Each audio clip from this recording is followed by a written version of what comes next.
Kanimozhi model Delhi போயிருக்காங்கல்ல, டெல்லிக்கு parliament president address போயிருக்காங்க.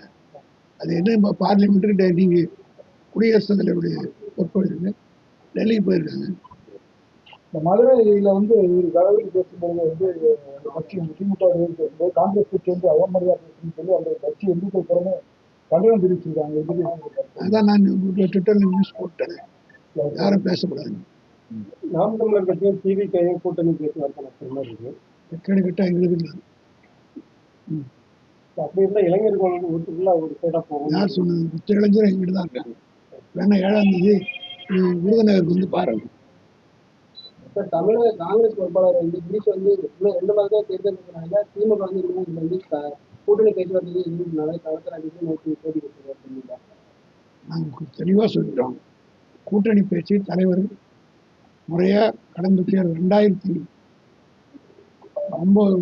2009 இந்திரா காந்தியோட உடன்பாடு வச்ச போதும் சரி, அதுக்கு பிறகு 2004 தேர்தலும் சரி, 2009 சரி, 19 சரி, 21 சரி, 24 சரி, என்ன மெத்தடாலஜி இருந்ததோ அதே மெத்தடாலஜியில் இப்போ தனியார் தொலைக்காட்சி எல்லாம் பார்த்தீங்கன்னா அதுக்கான வாய்ப்புகள் இருக்கிறதா? எல்லோருக்கும் வாய்ப்பு சமமாக வழங்கப்படும்.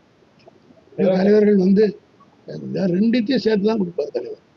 சில கட்சிகளுக்கு ஆதரவு கொடுத்து காங்கிரஸ் தேர்ந்து கொண்டிருப்பதாக தாவிக தலைவருடைய விஜயோட அப்பா வந்து ஒரு குற்றச்சாட்டு மட்டும் இல்லாம, அதாவது காங்கிரஸ் எங்க கூட கூட்டணிக்கு வந்தா மீண்டும் வளர்ச்சி பெறும் அப்படிங்கிற ஒரு இதழ் இருக்கு. இப்போ அந்த கட்சிக்கு தலைவர் அவங்க அப்பாவா அவருன்றது முதல்ல அது தெளிவுபடுத்துங்க.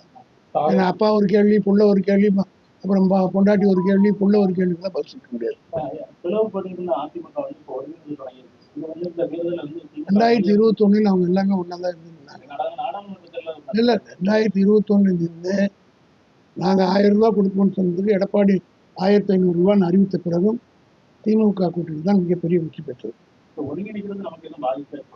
எங்களுக்கு எந்த பாதிப்பும் இல்லாதான் சொல்றேன். நாங்கள் செய்திருக்கிற சாதனை மக்கள் சேவை செஞ்சது. அது மட்டும் இல்லை, எந்த அரசியல் கட்சிக்கும் இல்லாத அளவுக்கு உறுப்பினர் இருக்கார்கள். 2,70,00,000 உறுப்பினர்கள் திமுக இருக்காங்க. அந்த 2,70,00,000 உறுப்பினர்கள் அவர் குடும்பத்தோடு ஓட்டு போட்டாலே ஏறத்தாழ 5,4 கோடி ஆகிப்போச்சு. மொத்த வாக்காளர் நீங்கள் எடுத்து கணக்கு பிரகாரம் பார்த்தீங்கன்னா இப்போ 5,75,00,000 மேலே வரது சான்ஸ் இல்லை. அது 50% ஓட்டு எங்களுக்கு தான் வரப்போகுது. கமிட்டட் ஓட்ஸ் அங்கே தான் ஜெயிக்கும்.